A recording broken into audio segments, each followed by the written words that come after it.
irmã Dalcimar, a irmã Maria Eduarda, o irmão José Francisco e o irmão Eduardo. Já são irmãos em Cristo e vão ser membros da igreja também. O que é ser membro de uma igreja? Eu gostaria de refletir com os irmãos hoje sobre isso. O que é ser membro de uma igreja? Existe o que a gente vê, no geral, mas há um contraste, às vezes, com o que a Bíblia diz que é ser um membro de igreja. Ser um membro de igreja é uma responsabilidade, um privilégio, né? É uma bênção dada pelo Senhor, e a Bíblia está aí para nos guiar. Eu convido então a todos para abrirem 1 Coríntios, capítulo 12. 1 Coríntios, capítulo 12.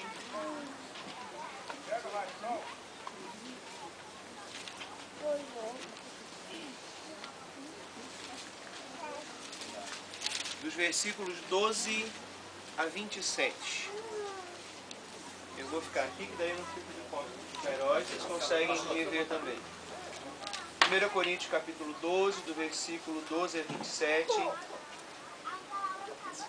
Vou pedir para o Marcelo ficar em pé e ler. Ah, ele está com a filhinha no colo.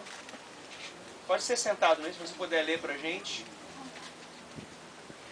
Do versículo 12 ao 27, com o vozeirão tenor do coral da Ibra. Porque assim, como o corpo é um e tem muitos membros, e todos os membros, sendo muitos, constituem um só corpo. Assim também com respeito a Cristo.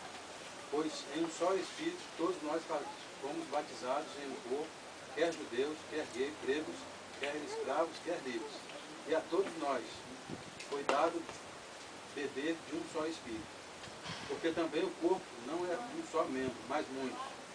Se disseram o pé, porque não sou mão, não sou do corpo, nem por isso deixa de ser do corpo. Se o ouvido disser, porque não sou olho, não sou do corpo, nem por isso deixa de ser. Se todo o corpo fosse olho, onde estaria o ouvido? Se todo fosse ouvido, onde o olfato? Mas Deus dispôs os membros, colocando cada um deles no corpo, como lhe aprouve. Se todos, porém, fossem um só membro, onde estaria o corpo? O certo é que há muitos membros, mas um só corpo. Não podem os olhos dizer à mão, não precisamos de ti, nem ainda a cabeça, aos pés, não precisamos de vós. Pelo contrário, os membros do corpo parecem ser mais fracos, são necessários. E os que nos parecem menos dignos no corpo, a estes damos muito maior honra. Também os que em nós não são decorosos revestimos de especial honra. Mas os nossos membros nobres não têm necessidade disso. Contudo, Deus coordenou o corpo, concedendo muito mais honra àquilo que menos tinha, para que não haja divisão no corpo. Pelo contrário, cooperem os membros com igual cuidado, em favor uns dos outros. De maneira que, se um membro sofre, todos sofrem com ele. E se um deles é honrado, com ele todos se regozijam. Ora, vós sois o corpo de Cristo, e individualmente membros desse corpo. Ok, vamos ler juntos esse 27, pessoal? Vamos todos a uma só voz? Ora, vós sois o corpo de Cristo e individualmente membros desse corpo. Amém. Obrigado, irmão Marcelo. Irmãos, ser membro de uma igreja, percebemos logo de início, segundo a palavra de Deus, que é fazer parte do corpo de Cristo.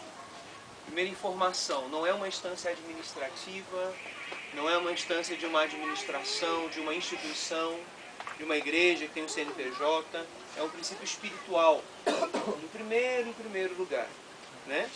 E se somos corpo, somos identificados como alguém que está abaixo da cabeça. E nós somos corpo de quem? De Cristo.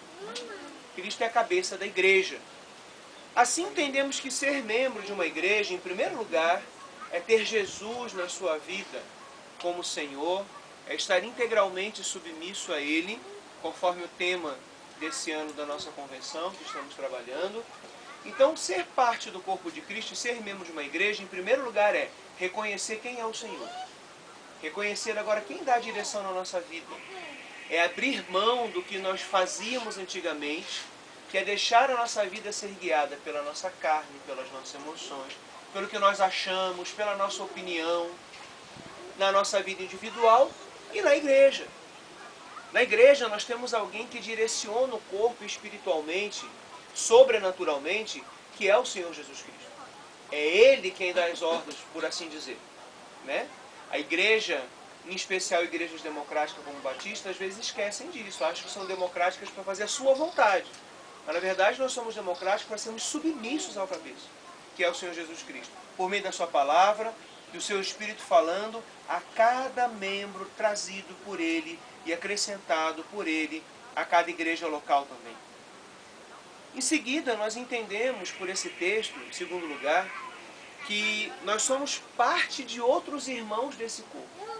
Existem outros membros agora, o qual eu faço parte da vida espiritual dele. A gente não faz parte da vida financeira do irmão, não faz parte da vida profissional dele, mas espiritualmente eu estou ligado àquela pessoa. E isso me traz uma responsabilidade, não só então agora no meu relacionamento com Cristo, mas também no meu relacionamento com o próximo. Portanto, se ele também é corpo de Cristo, assim como eu, se ele também foi batizado nesse corpo, conforme nós lemos aqui, eu preciso ter agora um relacionamento de respeito por ele. Eu preciso olhar para o meu irmão com amor e com respeito e às vezes abrir mão das minhas vontades, das minhas opiniões, para saber conviver bem com aquela pessoa. Eu preciso saber fazer isso, eu preciso crescer em maturidade para isso. Porque o corpo, nós lemos ali no final, que somos no final unidos. No final das contas andamos em unidade. É assim que deve caminhar o povo de Deus. Eu faço parte de um grupo agora maior do que eu mesmo. Então, além de fazer parte do Senhor Jesus, somos unidos com Cristo quando nos convertemos, um só Espírito com Ele, agora também fazemos parte de um grupo maior. E isso significa, irmãos, também outra coisa. Eu faço parte de outras pessoas e outras pessoas fazem parte de mim agora. Agora eu também tenho um pouquinho do irmão José Maria comigo. Eu tenho um pouquinho do Elson comigo. De cada um eu tenho comigo também agora. Então eu tenho uma responsabilidade de receber no coração essas pessoas. Eu tenho que dar e tenho que saber receber também. E tem que ter a humildade de receber. Porque Cristo, cabeça, Ele age na nossa vida edificando, Ele usa o pastor, Ele usa a liderança da igreja, mas Ele usa qualquer membro. Diante dos olhos de Deus somos todos sacerdotes perante Ele. Nós podemos edificar um ao outro. Um irmão pode abençoar o outro. Então, eu não estou aqui somente para dar, eu tenho que ter humildade de receber também. Porque faz parte de mim agora outros irmãos que acreditaram em Jesus Cristo e que compõem a minha existência. Isso não gera, queridos, um relacionamento de dependência um com o outro, mas de interdependência. Não é que alguém dependa de mim ou eu dependo de alguém. Ao mesmo tempo eu dependo de uma pessoa e a pessoa depende de mim, só que ambos dependemos do Senhor Jesus Cristo. Ele é o único, Ronária, que é suficiente, totalmente autônomo. Ele é o único que não precisa de ninguém. Agora, nós precisamos dele e precisamos um do outro. Nós temos que reconhecer isso. Não existe igreja sozinho. Eu sozinho não sou igreja. Eu mais um irmão sou igreja. Aí sim. Por isso que nós somos membros, individualmente nós somos membro e não corpo. É importante nós termos isso. Nós carecemos da presença de outros irmãos para sermos igreja constituída de Jesus Cristo. E isso tem que alterar muita coisa na nossa vida, no nosso relacionamento, na forma de tratar as pessoas, na forma de amá-las, de perdoá-las, de ter paciência com elas, de advertir quando precisa advertir, porque às vezes precisa mesmo, né? É necessário fazer isso. Nós entendemos que Deus constitui ministérios, líderes para organizar o trabalho, mas nós temos que ter respeito por todos, não somente aqueles que têm um crachá, entre aspas, na igreja, até porque são todos iguais perante o Senhor Jesus Cristo. O que diferencia, queridos, é a função do membro. Às vezes um membro tem a função de ser pastor, outro membro tem a função de ser ministro de música, outro membro tem a função de ser uma educadora cristã, outro membro tem a função de ser professor de EBD, outro membro vice-presidente da igreja, outro membro ministério de introdução, e assim vai. E o que nos diferencia é só a função, mas o nosso valor, a nossa responsabilidade, o nosso amor de um para os outros, isso é igual.